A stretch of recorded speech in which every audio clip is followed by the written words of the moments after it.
Good morning, everyone. Warm welcome from TCT Middle East 2025. We had a very exciting meeting and we have a great guest and session so far.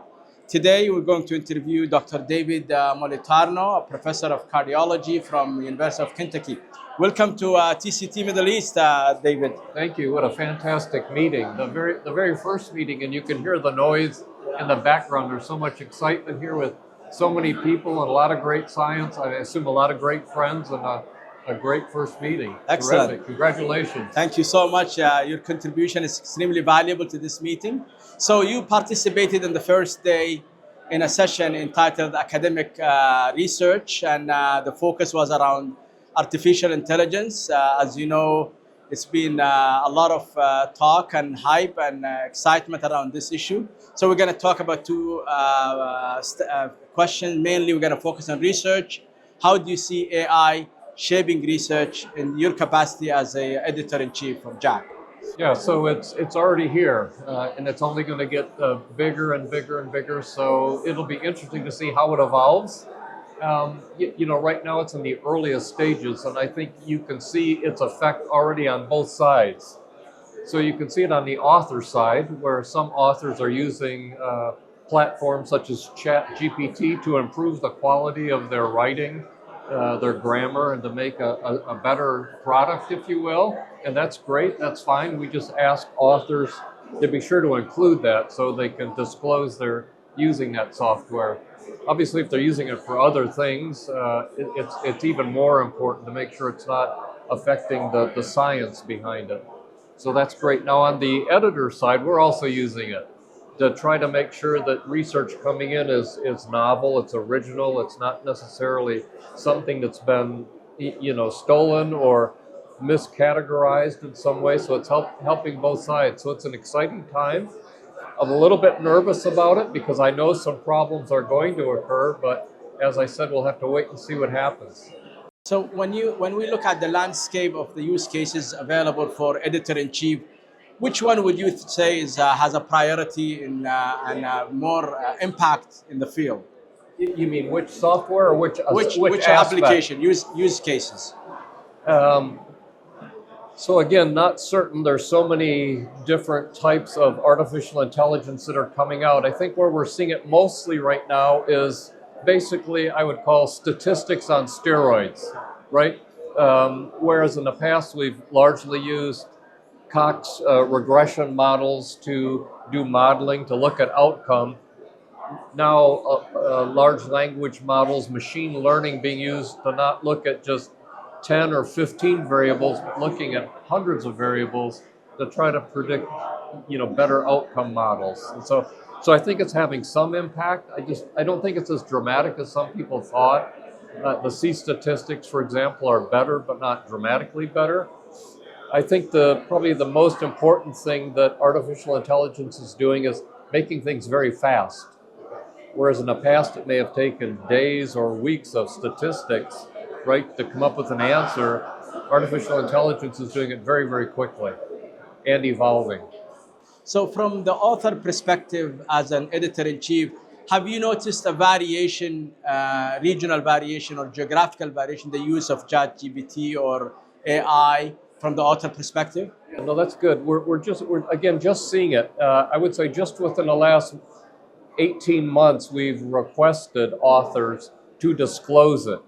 Could it have been there before? Maybe, but they're just starting to disclose it. If I had to guess, I've certainly seen it come out of Europe, but I would say more out of Asia.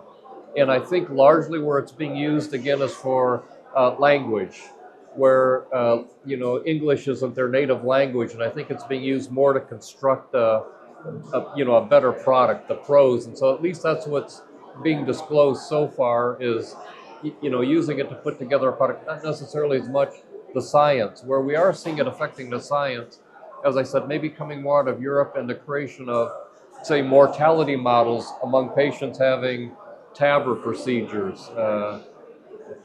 Things like that. How about any concerns when it comes to using AI in research or academia, ethical concerns or accuracy concerns? What's your take on that? Yeah, so of course there's going to be ethical concerns. if say a common data set is used, but just the AI is used differently and maybe comes up with a different answer, right? You've probably seen some things on the internet where somebody asks Chat GPT a question two different ways and gets two different answers, completely different answers. And so I think what will ultimately have to happen is that authors will need to give a supplement to exactly what they constructed in the artificial intelligence, so that if somebody wanted to try to reproduce what they've done, it's possible to do. So I think that's the biggest concern is, coming up with information that's not accurate, right? It's just like any search of the internet. You can come up with some very inaccurate information. True, excellent. So in the session also, David, there was, let's switch gears. There was also talk about the role of AI in care provision. And there's a lot of promises that AI can help in prediction, expediting molecule production, efficiency. Where do you see the field moving, and where is the most use cases do you see that has more success potential? Wow. So don't know. I think it's just the beginning. So like we were talking about in electrophysiology, I could just imagine all the amazing things that's going to happen in electrophysiology, whether it's with mapping, ablation, what it's going to be, but artificial intelligence, guiding what used to take hours and hours to try to find, a pathway or a circuit, that AI can help that. We could see it maybe in oncology, in the development of new designer drugs, trying to target very specific receptors on cancer cells. So I think that, yeah, golly, it's so exciting. It's hard to even talk about it. It's so exciting what can occur. Do you think the ethical issues in practice in AI and healthcare delivery is different than the ethical issues in academia, or how do you weigh? Yeah, I think there's elements probably in both cases, whether it's academia in general or in the literature and research specifically. The old expression, with great power comes great responsibility, and I think it's a tremendous power that we're unleashing. And so there's going to be, a great responsibility that authors are going to need to harness, to be able to hold on to and be accountable for, because mistakes are going to happen. I'll go back to the academic side of AI. Do you foresee that there will be a regulation or guidelines among authors and editors to govern this area of using AI in academia? Yeah, I think we're just starting. So, for example, among the things we agree on, or the International Committee of Medical Journal Editors have told us, is that AI cannot be given authorship, right? Because it can't take responsibility for the science that it's putting forward. Only we can do that as researchers, as clinicians, and so ultimately we'll have to be responsible. We can't let AI, be the author of the science. We have to do that. Maybe equally important is to capture the impact and the value added of AI in academia, how this has made your life as an editor easier, and make sure that this is really replicated in other areas. So that's also probably some area that we need to focus on as academicians. Yeah.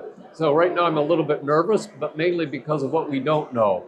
What's going to happen. Is it going to be easier to plagiarize other people's information or science, or copy things? And so I do worry about that. Excellent, great. That's really been a very interesting insights. Any final thoughts before we close? You have, David?